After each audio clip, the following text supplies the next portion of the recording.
Abo dumienu Ghana de smaima ya mamwaha emamwa kwaba yesama mwatenase edeba fache TV so ene eye wukuada opepon bosomeni de toso edionu baako ensam esisi wo maimo ebi ni aboabo ano afri ensam trefo pono so na kenkan brenie me bebe ede asomo de ebedi akoteneni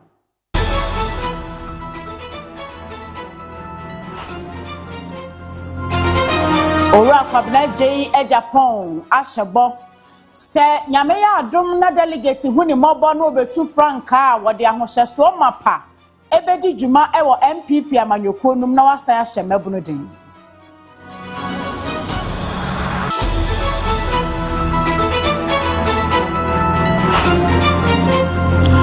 Ghana Gold Board Ebo amane se enchekra o my Ghana beshasia dada sikakoko eni ewo omaimu February bosomenum na anye bia 1 metric ton de wo mbeye ho adwuma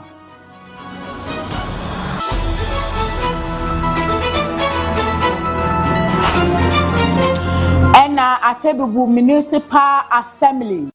won ede eniema akadia ebeboama asetena mu yedie akoso eni sika ama wone a wonom ne honam akwamu edem ete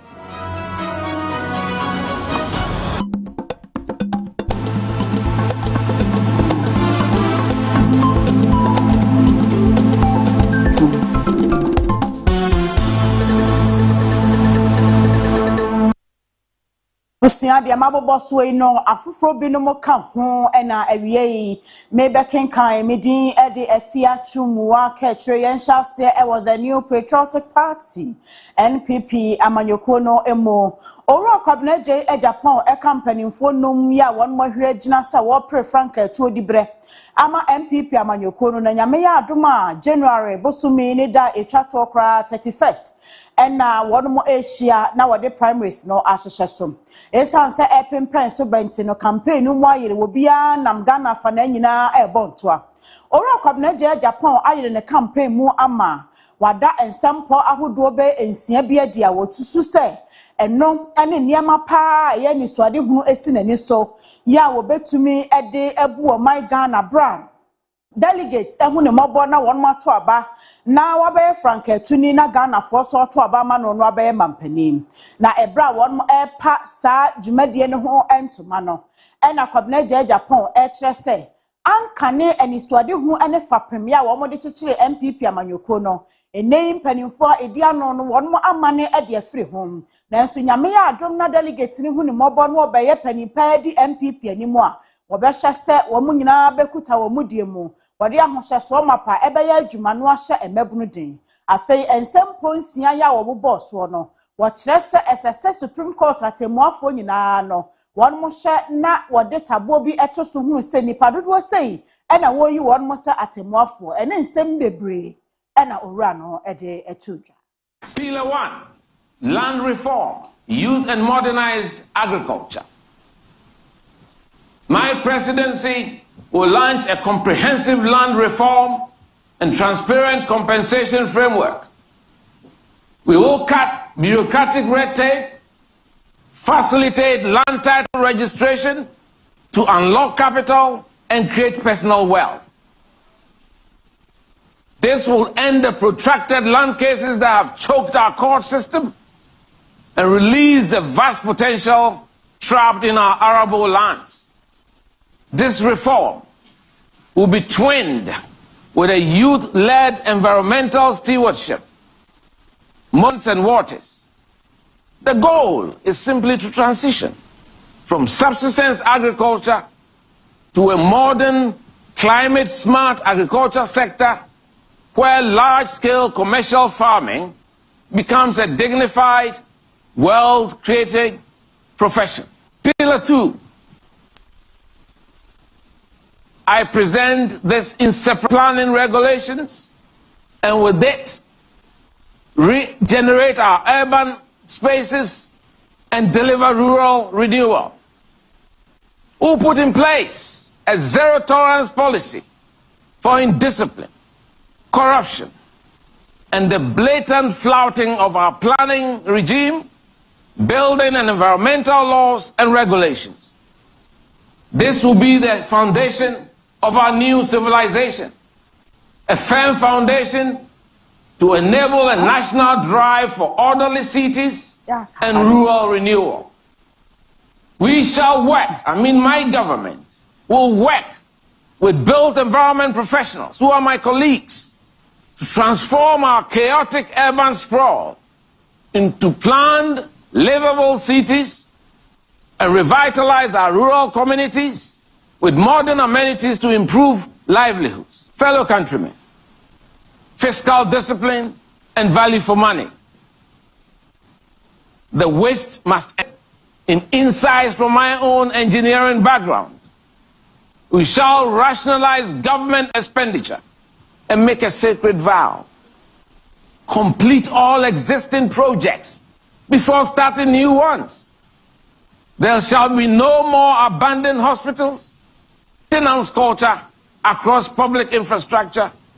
restore fiscal sanity. I, Engineer Kaakyire Papabi, with a pair of clean hands, a clear conscience, and a heart that beats only for God, offer this second path. I offer you leadership with integrity that will unite our party, reconnect with our base,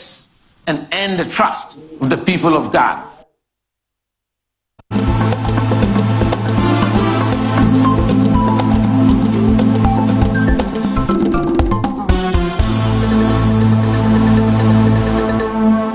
Amaniya efri Ghana Gold Board atnaye abetodwa enese ataje omai Ghana ria tede ni nyina nese efri ojefo bosome ni da edi kan February 1 mpanimfo ebehye na sika kokko dodo a wonu betu no omai Ghana asase ntini mu nyina no wonu mo ankasa dada dodo no ani na wonu mo ama emusika emu ayedu empepin wonu mutu sika kokko ewo ha sanse eniama ne akade ni mfidi a wade beda da ni aye refinery ni bi ni henti no wade kokwasi kokko man so na koye sa adwuma no enwie se ehu sika medru ha no na eso ate entowura asame jamfi ya oda Ghana Gold Board ano ese wono mo ene Gold Coast Refinery ene mpanimfo bi e ka ho asensa ntiase apam ya efri February 1 woman kasa betumi adada gold wani e wo man quality services to the government of Ghana. The refinery, I can confirm, is implementing all the recommendations we made. We then commenced the drafting of an agreement between us and Gold Coast Refinery, which agreement has gone through rigorous scrutiny by the governing board of the Gold Board and our sector minister. Now, this agreement, which we'll be signing a few moments from now, is going to ensure that up to 1 metric ton of gold, in other words, up to 1,000 kilograms of gold that is exported by the Ghana Gold Board will be refined here in Ghana at Gold Coast Refinery every single week.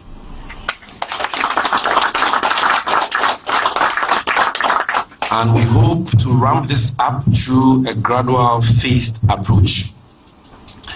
and ensure that we are able to achieve total local refining of all the gold we export out of the country. Let me say that Gold Coast Refinery has been very cooperative. They have not relented despite the challenges. There's a refinery that was commissioned in November of 2016 that has gone through several challenges since then. But I think that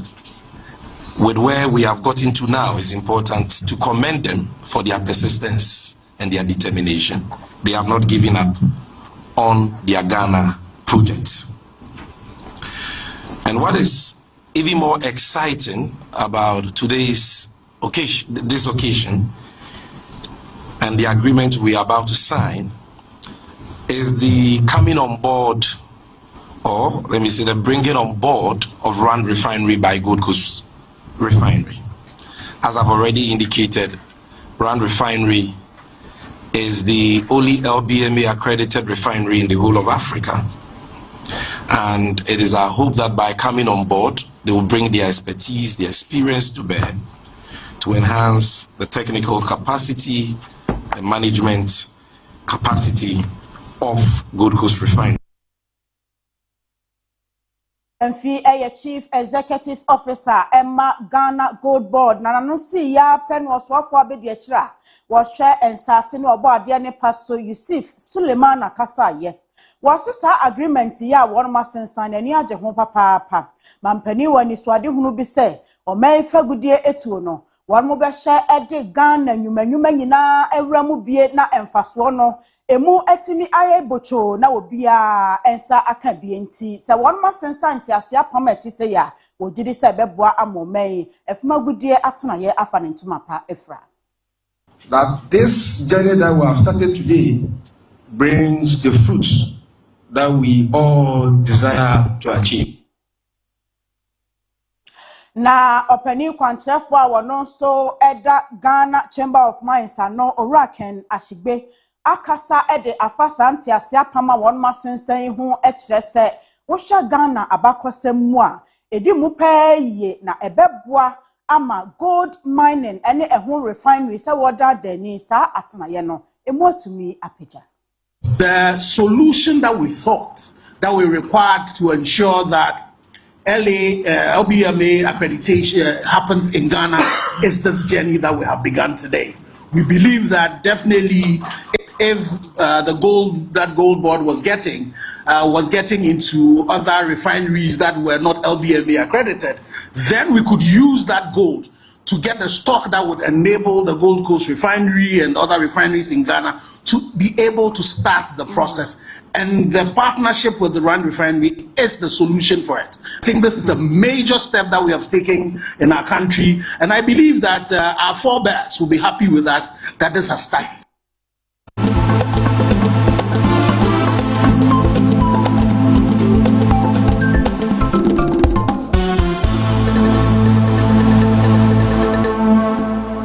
Yentoa kase no eso esade ebeye na omanfo a wonom edi hunama kwamu dem ahodo ewo atebubu ene ne mpotemu wonmo ankasa ebetumi di won ho ato won so no waye adwuma enya sika ede ato won kotokuo mu na da bia wonfa wani enhwe wobi ansana wonom ensa akwa wano nti atebubu municipal assembly mpanimfo akeka enema asiani a wonmo akoye sa enipai aye na enipa wodi sa adoye dwumadie animu eye municipal chief executive for one potem ho onmunyamfo Masud Thomas Nyaba wokyerese assembly no etu anamo we na timi aboa ama nipa etete sa no womo ankasa timi aye adwuma na wono enya sika ede abo wo ho bra eniama wono de koye ni bi eye deep freezer sewing machine ene na afidi a abaye a wono ede ewo fufui ene afofo bebre na MC ekasai. As a buy share common family on the back Mansivia. You know, Masibu, Madi them, Kakra, or more which I found a kind of customers that we say persons with disability. Now, I tell you, I maintain or much I found a woman. I can't say. As you can be as I say, make good use of it. You don't mind your body then. Now, or more condition of life, be kama a day more. The sanity and a buja. Near my baby, a day ever my Indian woman. Did them say, and waiting me at the bomb of rag. Now, a near my be a day more, a deep freezer, Casepa. Yema ebinom so industrial machine. Yema ebinom so fufu pounding machine so e dey ka ho. Ebinom so e kan sa on so omodidwa. Eye petty trade. And so yema omo sika. Ebinom so sa omaye adwuma agriculture. And so yema omo sika. Na mebe twemu what time I been more fridge, every freezer said I won't find business. Who follow up, who could do the fridge issue. Who be cross out on the day. Who be son say, I didn't tina, fridge issue, they'll catch on the say. We will need see car, no cup of fat and shoe, and our drinks there. ebe two fridge mo na omaton the santi no asambe ne ye se ye boa na nipa na setam akoyi ama na nko ade se ye bibia kama se na be ya all sign business kan cho se wa ne sika amfa nsu anase drinks ambe fridge ne sa ye samma no get a capital of 500 Ghana cedis, 5 million. The more fridge near some of 5 million in the account. Because my estimate or more idea more cheap, I could make sure say, sir, near my idea more make good use of it now, son or more certain. And to be different, I can send us on 5 million pills. Obedient industrial machine is someone is at the account. 500 Ghana cedis. Omo person omo ye petty trade, a great deal kakra no da. Some by minimum 3,000 I can't it's 30 million. One person we create so agriculture no so ya sign am 3,000 so fa ekoye omo create juma. In all total of about 102 waha ene mienu Emma Yabuo on sa program na ye na eche MC Enkasaye no echiri no semtrefo ebopini woni a wanya sa adwumadie hu mfaso broni bekasa beneficiaries ene won mo twetwe nkomo ebisa sade won ni age anamoto a etise hu se ni so ye ni age chese na ye ni nda se ku me na mo de start by minye bida ti mani ti me ho kekan say we so me sa kan bi be ka say nya mishra ona bo zenye obia ne ba ya wa yesa so be beti maka Nicholas. Okay. I tell you. So far, media many aje from in the sense say, for the past years, no, omu ye bet me hunia etise weida. So ye bo abano ne MC no abasopa onia omu ya ma ye na ye so sebe ye di dem no. He say na ye ni anida so say obi be ma adwuma se gikoye no wasen de sika asen api so de in fact a surprise me so ye de omu ase say nyame ma omu ntra so enchemaye e da wan say media for say da wan say ma be cover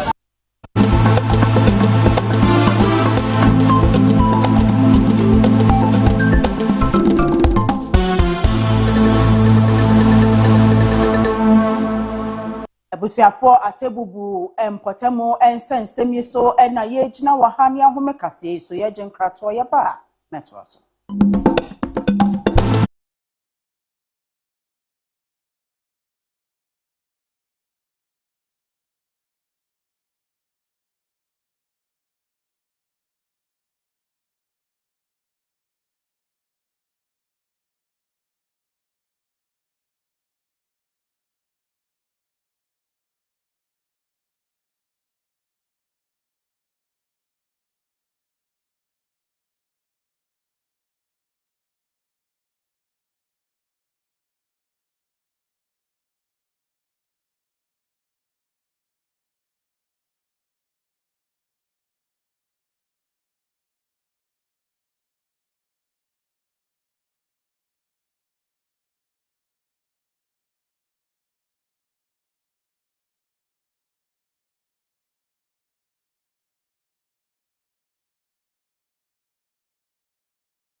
Watch TV so any prem to bremo ya kan kasia ya today NEWSFLASH any guso can ya demo live Facebook any YouTube na watch TV o join here o no like ya share no bi ahwebi yanto ensem no so enko esutifi etifi abato ompesu asom wonwonyamfo kwakuado ya wo yemra hyebedwani ewo ho ebo amane se afi 2024 ebra na abato opempen so ba wo bonto ano wo hyewomanfo ya ewo Esutifi North,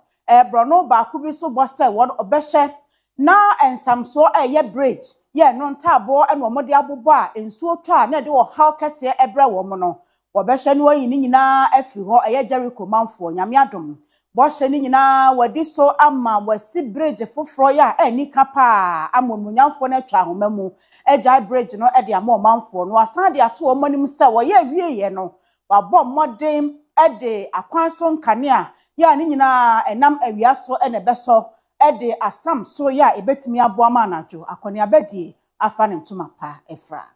na dwumadi a wo se ye hia fefe se na ye bia no eye dwumadi a enam bitahudi a ye na timamfo e wa ha hia ye na yedima ye gitum se ye bidika tu wana bridge fefe ya be bia no na entise na ye ndua in fact se samre no do ani behwa bia ni ho a bekasa ne bakra mpaso enso so to a na akoye asemfofo timamfo wa ha adwumayefo nurse fo teacher fo obi ekokrom so a ha ya na ofa se wonfa ha de ana chese okwan no e wo se ye tenten mo enti ye beto aba no ye de adesrede ebre omo ase omonto aba ma NDC ene Ebenezer na ye ba omo hawo no ye be chase na yaso anu kakra ampa omo so etie yasemto aba ma ye wiye no yamfo omo ase da ni ye san be hia omo eda omo ase se ye to aba no ye di nkudim omo aba omo to ma ye ntina ye di san kudim ye di kunim ne de na wo se ye di tumi no eye omo afede mo imse dwumadi no doso nanso kakran ye chase a bitima duru ba bi enu mu na bitahudi ma epie mu se bridge eye ade da omo akoma so pa na omo ma no titu omo twa omo bre eso no yiri pra na aya homte na me share omo bo in fact ye be meeting no October imse September October me ka cho mo sa fin kwa wiye no na ya ye bridge no dia mo ampa me ni assembly no so kabo mu a adofo bi so eboaboa ye ama eni ohun se amamre kwa so ya bebre bridge na no a obia no e wo kwan se ofaso na ade a efe wo mu kran se bridge no ye wiye no the solar street lights asan asisi ha se edum kanea light no ebeso na ahwe wo ha ama bridge no se wo faso ana sa abo bi kra no anguti abo bi aso enti ene dwumadi no sana ho ensam kai na Ora Ebenezer kwakuado eyemra hyebedwani wa Esutifi North na no si ya na Mami Gloria Kwatma awo ye assembly member ewo Kenya Jericho electoral area wada MP no ase ekire nani so ede ekire no se esu ya no manfo no esu nyina no wahwe no atie na sopamato na mo ati se nemom ha no doso bra no MP ene won monto kesese be ya de aka no obehwe no aso ano ya be ya jimense MP me hwede wa ya ebro adwene ntiase so on fa politics me gina go me MPP wa NDC but MP ni ben on fa MPP ni NDC anya hwe so wonya kwa nani maso ya akro ya panyin obeboa we ene se me manfo as a Jericho assembly woman me manfo the problem to nani mo mabehwe na obeye ne kama obi anso wanyima ama se bia me NDC ni ntin MPP ni ye assembly woman wa ntin me yi na ma MP anya sade no kra MP de kan se nya mishra na momo no adesrede ben de basade ato nani bridge wa ya wi enso ha ya wa hodo mienu akese mienu ho no ma ke be hia no mo ase asra no wo mo ye se be ya yen bro no sofo eso so ehun beto mu nsu to a na street light so so wadaro ma street light no aye akwase na tatwene ebi ba ye yen bebre me na aja me ye ya mitimi nya kakra me enu bi de be boy te be sra se street light no bi ho no ma adaro ma fa bi ma Jericho electoral area na so e bro no en sran because who police station who call na no na ko bro no so fi jeliko a obi ase e bro no we de e bo no nsi a obi a na so me manfo we police ni e ma meche obi o jeliko we police ni e ma meche obi o jeliko it is a right ne ba beboa ama sa na e ma na ye de edin atoso no ne nyina so bete the donor very close the can say why nyam so eduma pa because first na say what Asia na ehu pa because one we here ona bit master pa kusi bi mama ba we on number the report to nani and I wish you to abama na so me dey o me ti mu se nyam so akana kuma a odi duma no ye be kan se nyam hira no no mu so nyama ye as ye nyana se da immunity da na se pa so na ma ban so boy so now about so I'm not to MP. Yes, I just said to them. Why am I? A bit say, Yohani or how I so tired. It me up a fine who can cry with me cannot work at the gym. Someone went to me can never follow me more pension. See, my hand, they bread. In Tiaduya MP, I am a near so pa, Cassianus Ariabua, the mission. Do be a bien cosomano. The Belgian wagon will be an uncle Nancasasso. Says a Yamisha will be a shaman. And quite I had the fine, said it. Yakasam really went far and said it. A pan and a man in the person. Tell me about it. Yes, I did a former so one for but how I never has seen in a man now. Everything said no. Everything in Palazzo. Said dinner, how I know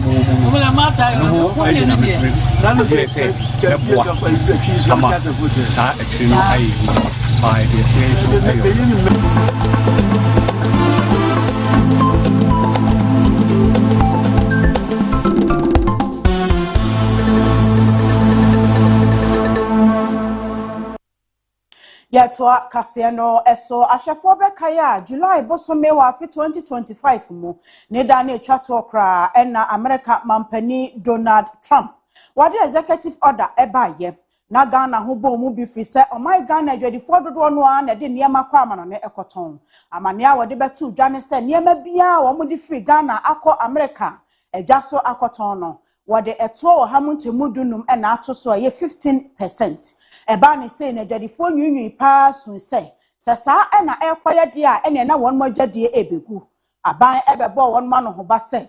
obe na fam de bia obetumi etu anamo ahwe se emfansin sanso bone emre Ghana adwadifo no kwasem wo mo de ose ayoyo ene government accountability series akoso wonmonyamfo Lisbeth ofosu ajare a wo yeso afo a wo hwe nwuma ni apade so akokasa wo kiremu a aban ne America abaya tenase etu anamon me kasa edien no makọ entiase apamu ahwe se sa 15% tariff America mampani Donald Trump ede ato Ghana eniema ekọ amanone so no emfa wo how any sinsanso oboni bia emre adwadifo enti omoda wo mo na wo how bia eni akire.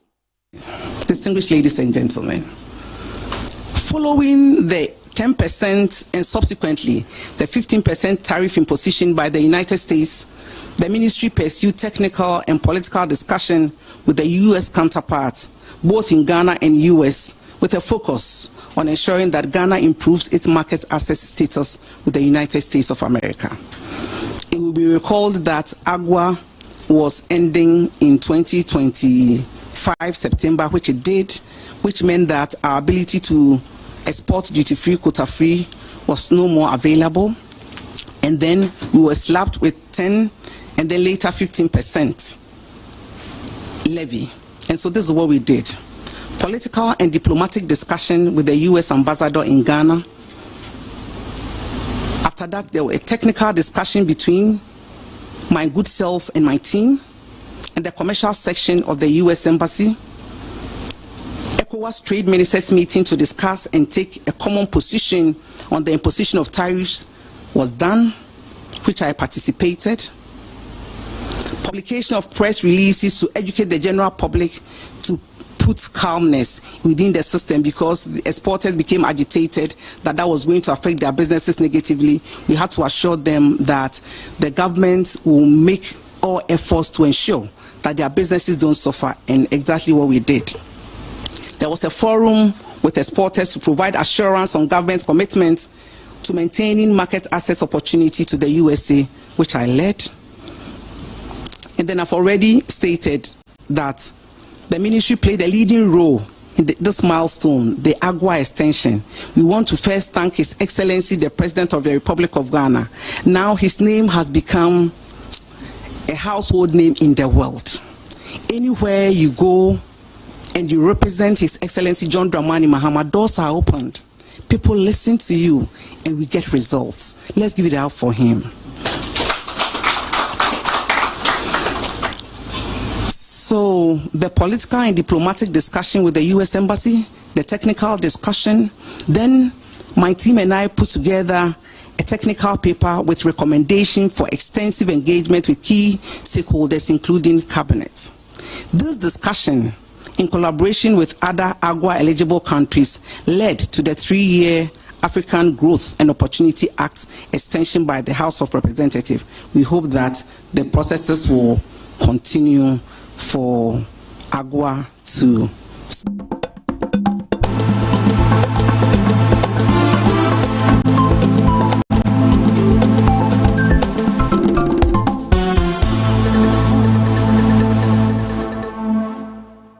Mame Elizabeth Ofosuo Jareya woye osofo a wo hwe apedie ene emfirijuma so na wote se ne Government Accountability Series ase wo kire enhihaya wo mudi gu akwamu a ebeboa Ghana adwadifo eno so na yegina na yede kase ni nyina aba awieye eho aseda ye Millennium Construction dia ene eda edikan a wote won magyaton dia wo Fache TV a one more contractor for what bring akwadare ewo abibia efa construction ho enti ensase na wo prato wo asase ni bi na apesa wo ton wo asase na wo su dream house esiso anase wo kobi ya wasisi adan woni dimu no apabi ato atenemu a ne nyina Millennium Construction eyebi fa number no egu screen ne so no na enempanifo enkasa anase wo betutu anamo no akokuma se boshen na Yas Junction na me adwumakuo no akodi enkuta ho Omadaroma and Mabesumo, meeting at the AFIA Chumwa Kaakyire,